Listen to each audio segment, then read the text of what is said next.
see how does Garcia come out and play. He's been playing lights out as of late. So the Bill Parcells Dallas Cowboys go to 5-0 after a loss in 06. He manages to get his team ready, focused, prepared, even if it is just for one half. Tonight, that was enough to get it done. The Home Depot show is coming up in just a little bit. It'll be minus the two guys who helped me out. Thank you, Marshall Falk. Thank you, Deion Sanders. Anytime. Much appreciated. I'm Brian Gumbel. For all the good folks up here, thanks very much for being with us. Our final tonight from Atlanta inside the Georgia Dome. Dallas Cowboys 38, Atlanta Falcons 28.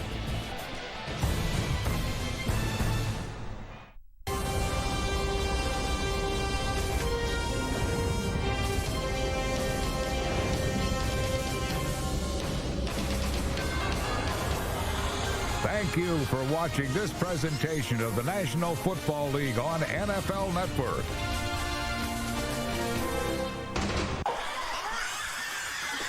How long is this thing? I don't know. Now, come on, get to the good stuff. Oh, stop. There it is. Oh, that's it. Wait, here it comes. Nice. Look at that. I could watch that all day. One more time? Sure.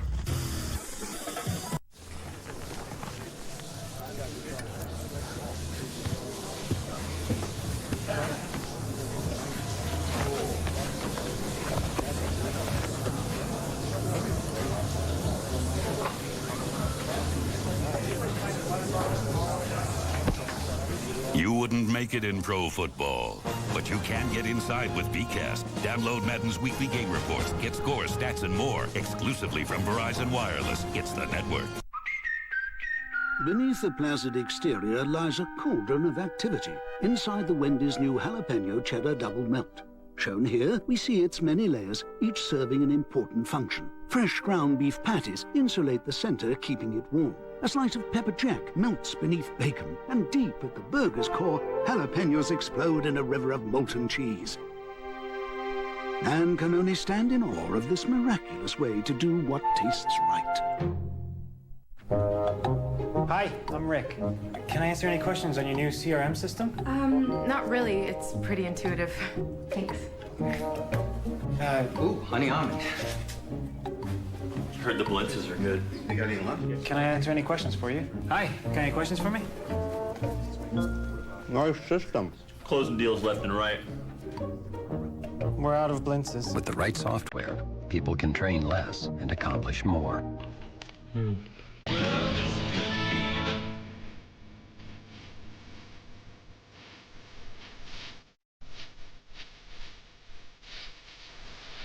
Brett Favre and the Packers host the Vikings Thursday night at 8 on NFL Network.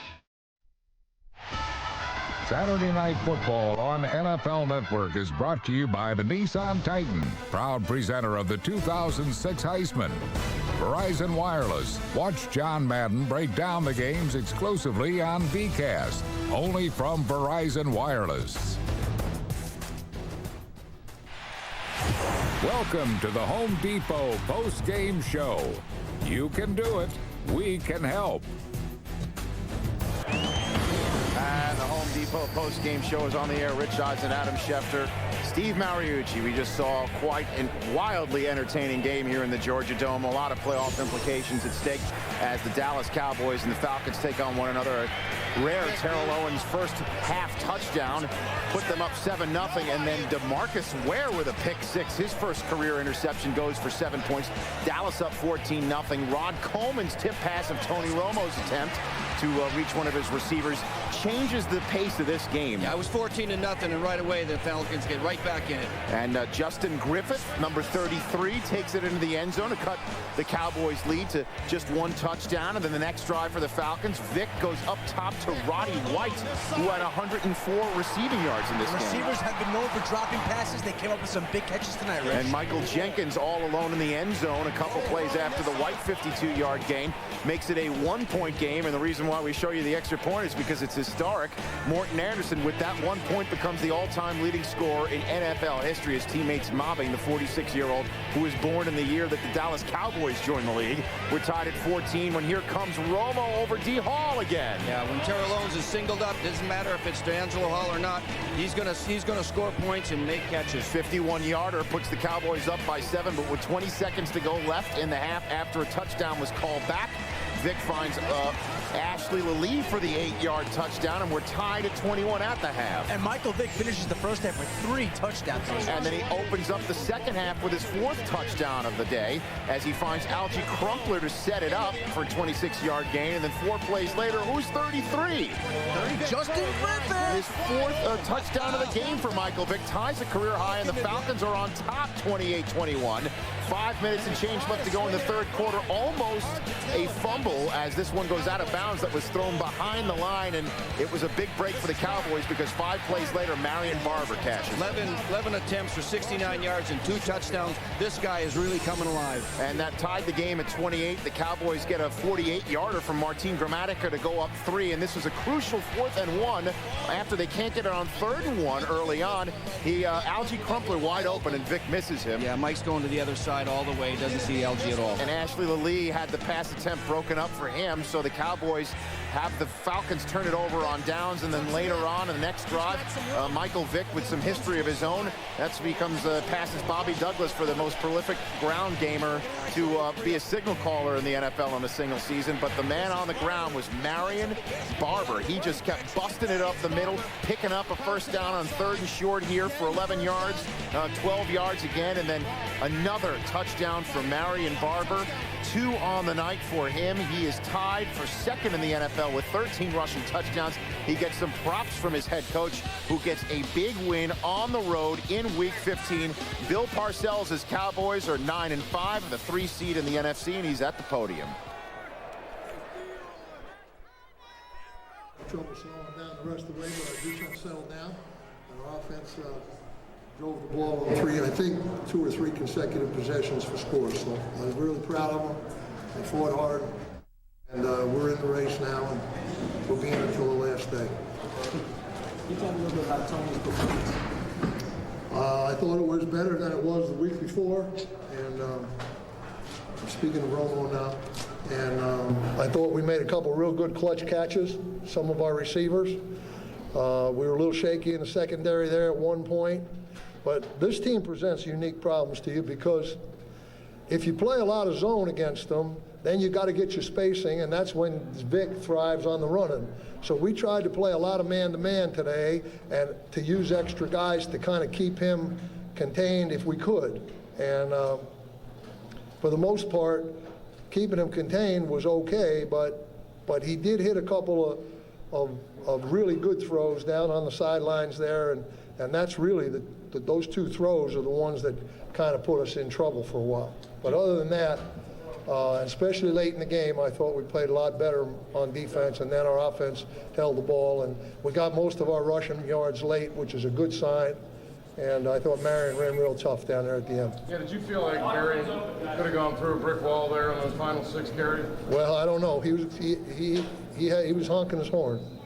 He was honking it pretty good. Why so many problems with the passes to the fullback? Well, it's the same thing. We're probably having some problems in the red zone, and that's really a good question because we got the same people doing the same dumb things.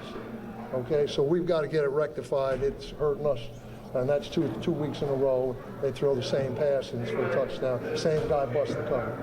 Are you feeling like you're becoming the kind of team that's going to have to outscore opponents? Have what? Have to outscore opponents constantly because of that being constant? No, I don't think so. Why would I think that? I wouldn't think that. If we have to do that, we're not going to go very far. Right? Bill, 3.2 Romo's completion percentage had gone down 4 consecutive weeks coming in tonight. What did you see in his performance that was reassuring in the circumstances? I didn't see anything. You guys are the ones that had him anointed, not me. I know what the deal is. I known it all along. I didn't expect him to go clean here and be perfect. I just didn't expect it. So I know he's going to have some bumps in the road. And he had them. But he recovered pretty well tonight. And he wasn't perfect tonight either. But he did a good job, and he got us down the field when he had to. Made a really great throw out to Terry there on the sideline there late. So I'm happy about it. And we're going to get a little break now. I'm going to give the players a little bit of a break. And we're going to get away from football for a little bit. And the coaches won't get away, but the players will. And we'll come back here Wednesday ready to work. T.O. had the torn ligaments in his tendons in his hand. There was a report on NFL Network. T.O. had torn ligaments in his hand. Is that? I mean, it'd be news to me. After you went down 28-21, did the defense gather itself? Did you do? Well, I don't know. I don't know whether we did or not. We just started playing a little bit better. So I don't know whether they gathered themselves or not. But we did make a couple good third down knockdowns and passes there, and that helped it. So what were you thinking, Bill, on your final possession with 8:50 to go? You threw 5 straight passes there. Were you thinking you had to? Well, yeah, we were only up 3. I was definitely thinking that we needed to score, yeah. I mean, normally you would kill a little clock there, you would think. And you just came out. Well, we put it down inside of 3 minutes. I mean, we went from 8-something down to 3. That's killing a little clock, isn't it? Okay. You talked last week about what championship teams do in December. Was this a championship performance? I thought that last drive on offense was good. Yeah, I'm not acknowledging what I said to my team or not. You guys have got all that. Or your moles. Okay? What did you tell your team after this game? Told them I was proud of them. That's 5 road wins. Rich told me the last time that Dallas did that was 1995. That's 11 years according to my math, which isn't great. I'm going. I'll see you later. Guys, we're almost here. There you go. So that's it for Bill Parcells, and the Cowboys fans are the ones left here all excited as they are 9-5 now, the 3 seed for sure, entering week 16 in the NFC. Here's Tony Romo at the podium. Stabilized a little later in the game. The beginning wasn't very solid. Yeah, I think we just executed better as the game went on. I mean, you know, teams give us something new every game. It seems as though they run some different things that they haven't run in a while, or that, you know, they're trying to do something different when they play against us. And sometimes just, you know, it takes us a little bit to make the adjustment. And when we do, you know, we usually can start rolling a little bit. You scored the final 17. What started to click offensively? I'm telling you, we just executed better. I mean, once you figure out what they're trying to do defensively, you know, you put yourself in good position. You try and, you know, minimize the mistakes. I mean, early in the game, you know, we had a couple tip balls that, you know, that's going to happen. It just stinks that one of them turned into an interception, and you just have to be able to overcome that and come back. Talk about Marion Barber. What he's able to do. Well, Barber did a great job tonight. You know, that last drive, the guys, you know, the O-line and Barber just, you know, you'd love to finish a game like that. It shows a lot of character on our team that we can go down there and just say, you know what, we're going to play some muscle football in the last 50 yards there or whatever, and put the ball in to finish the game out. A long time, you guys would have ended up basically in second place in the division after what's been going on. How important was it now? This was as big a game, obviously, as we've had this year. You know, I think we're trailing everybody when it comes to the tiebreak and stuff, so we knew the importance of this one coming in. But at the same point, you can't let that, you know, make you play scared. You have to go in, you got to play loose, and you got to let it go. And we treated this like a playoff game tonight, and I thought, you know, we did some good things in the second half to win the game. Can you talk about your performance after that so-called bloody nose last week? You know, last week's game, that's going to happen. You play enough games in the NFL, stuff like that's going to happen. But you just, the championship teams, the teams that really have a chance come January, the teams that can bounce right back and come back the next week and win. And, you know, we did that tonight. And, you know, how huge was a couple plays out there that showed a lot of heart we had. It was, you know, the 4th and 1, you know, the stop there, that was huge. You know, us taking the ball, the O-line doing a great job to finish the game. 6 runs or 5 runs to finish it out, I think. It was awesome. Bill said he's going to rest you guys till Wednesday. How bad is that needed? I think it's needed. I think it's a long season. You know, sometimes people forget that you have training camp and the preseason. So there's a good 20 games you play sometimes there by this point in the season, and it'll be good for the guys to get some rest. I know you stepped up, really hit some third down conversions. Yeah. What was the key there? Yeah, on third down, I think we got we made some plays. I mean, the guys you know, we moved around a little. We did some things, and I don't know what happened. I got to watch the tape and find out what it was, but I just thought, you know, we got open. What was it like watching Vic on the other side? Oh, Michael's a great player, I think.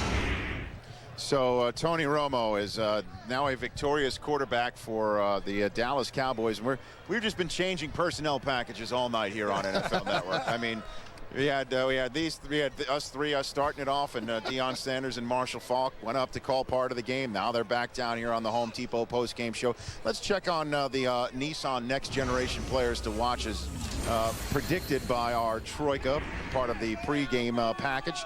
I believe Marshall Faulk, you are the winner this time around with Jason Witten. Jason Witten, you said, was the player to watch in this game that would be below the radar, and he had 5 catches for 56 yards.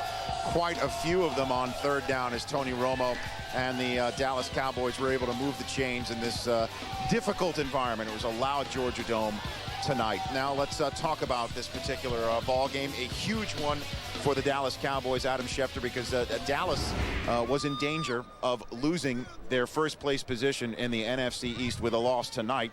And now they are 9-5, still in the running for a first-round bye in the NFC. Well, Rich, first of all, let's commend Marshall Faulk and Deion Sanders. It's not often that these two guys are called off the bench. 2 Hall of Fame players coming off the bench for the first time in your careers. So congratulations for doing a great job in the booth. Indeed. The other thing, this is the night that will be remembered, that the night that the Cowboys won the NFC East, because they come home for a Christmas Day matchup next week against the Philadelphia Eagles on Monday. Then they play at home again against the Detroit Lions. Nobody's beating the Dallas Cowboys now. They're going to win the NFC East. I think the thing for me, what I got to find out in this game was that Tony Romo is for real. You know, after sticking up the joint last week against the Saints, he came back even after throwing an interception, and with the Falcons bouncing back, taking the lead at halftime, the kid was very calm and collect and handled his team and got him in position to win this game. And the Dallas offense as well as defensive coordinators, I think they stepped up. They went and, you know, got outside themselves early in the first half, came back, regrouped, made some transitions, and they came out well. Michael Vick, I think he answered a lot of questions. We were critical of him.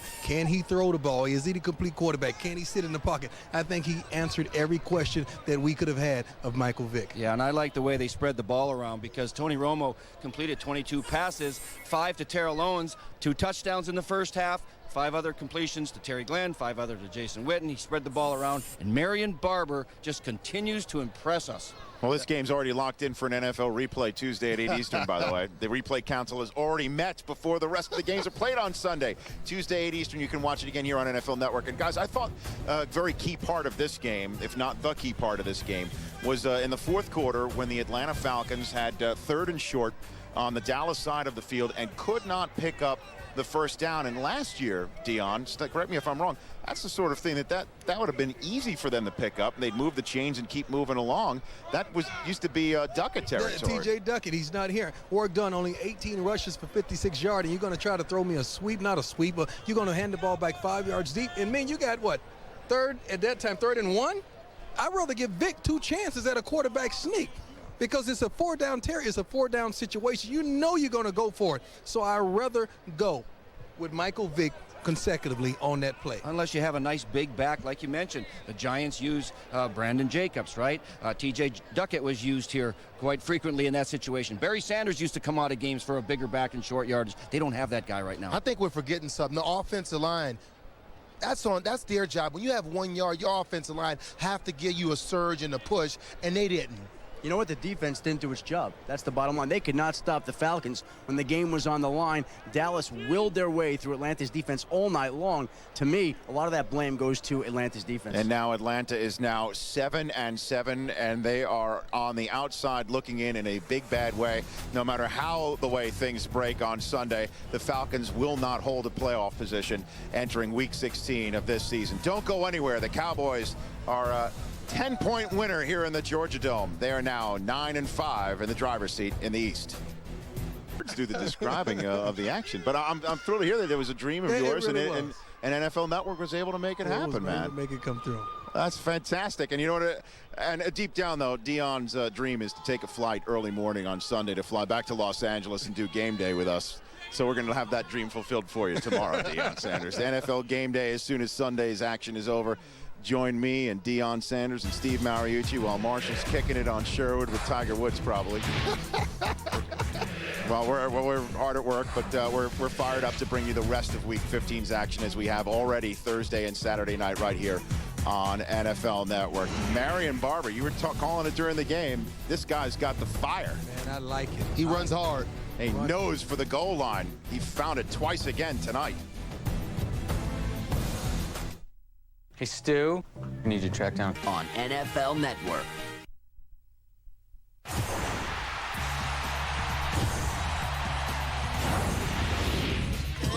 All right, so in our NFL Network season, we've shown you some pretty cool pregame parties, but here in Atlanta at Falcons Landing, it is no exception. With face paintings for the little ones, to interactive games, to autograph sessions, and a live DJ telling you what it's the place to be. But right now, the best party is right behind me. How about the Cowboys? 3-0. I got you, baby. I got you. Yeah. Go Falcons. The Falcons are going to kick Dallas's butt, man.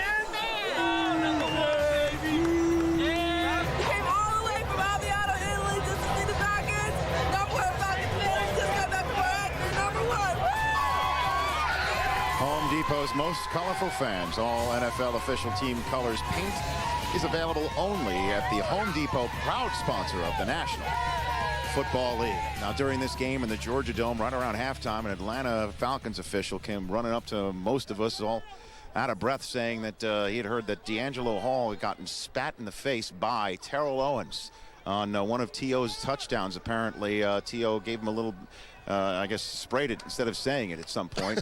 And we didn't know if that was the case or not, but Kara Henderson just spoke with D'Angelo Hall after the game, and give this a listen. I know it was a matchup you were looking forward to. What was it like one-on-one with you and T.O. out there tonight? Oh, man, it was fun, you know. It was fun. It was fun. It's always fun going up against, you know, some of the best receivers in this league. Do you feel like he was able to get into your head a little bit in the game? You seemed frustrated at times. No, not at all. Not at all. Not at all. You know, they came out, they executed a great game plan. You know, he had a couple nice catches. You know, you expect that. You know, he's a great player. You know, he's a great player. You know, right before the first point, though, you know, we kind of got in each other's face talking back and forth, and you know, I lost all respect for him when he spit in my face. So, you know, he's done too much in his league to you know, to be going around spitting in guys' face. You know, I lost all respect for him. You know, but like I said, he had a great game, couple nice catches, but as far as will we ever talk on the phone or do anything, nah, not at all, not at all. I lost all respect for the guy. I mean, that's like the #1 seed in the National Football League. That's something you don't do, is spit in another grown man's face. So hopefully the NFL can see it, you know, go back, watch the film right before the first punt on third down. We were kind of walking face to face, walking back to the huddle, and, you know, he just hauled off, spit in my face. So Cardinals seeing #1. What do you think of this? You know what? Just disappointing, and I hope it's not true. And if it is, I don't know how he stood in the game, because I know if I was playing in this game and this would have happened to me, I probably would have got ejected for what I would have had to do to the guy that did that to me, if that was the case. And I'd like to retract the statement I said upstairs. I was like, D'Angelo has to stay up under control. Had I known that was the reason, that's Cardinal rule #1. In football, you do not spit in a man's face. It's so degrading and so foul that oftentimes players take this to another level off the field when they see one another in the off season. I commend him for keeping his cool and staying in the game. A couple things. That surprises me that T.O. would do that. I was around him for 6 years, and he never anything like that. However, I was in a game, San Francisco and Denver, where Bill Romanowski spit in J.J. Stokes' face, if you recall, on a Monday night football game, was quite an issue. There were a lot of fines, and it was a bad thing, and we hadn't seen it much since. Coach, is that the 49er way? If you're flip-flops.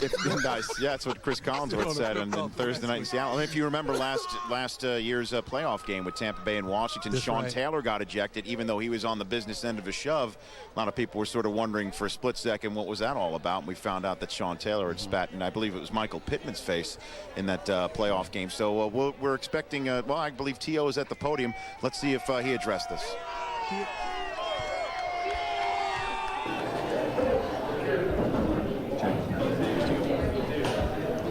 Hey, bud. Good to see you. Want to talk how much poise you guys showed? You're down 28-21. You scored the last 17. Well, yeah, we just had to regroup. You know, going into halftime, the game was tied, and so our mindset was just kind of like dig deep, show some character when we come back out, and just look at the score as being 0-0. It was a new ball game coming in after halftime.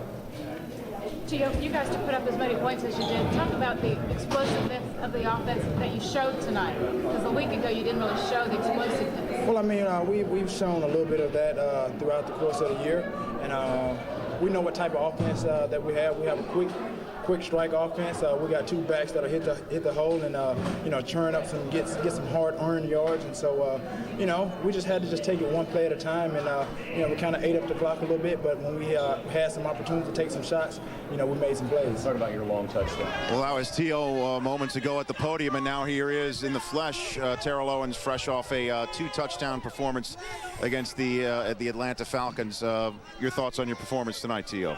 Well, I think we came out and we scored early, and they showed that it was going to be a dogfight. They came back and scored, and you know, going into halftime, it was tied up, and you know, I said some things, and then the coach came in and said some of the same things, and I just wanted our guys to kind of just dig deep and just come out knowing that the score is 0-0 coming out. Well, Terrell, moments ago, D'Angelo Hall said in the locker room that you spit in his face during this game.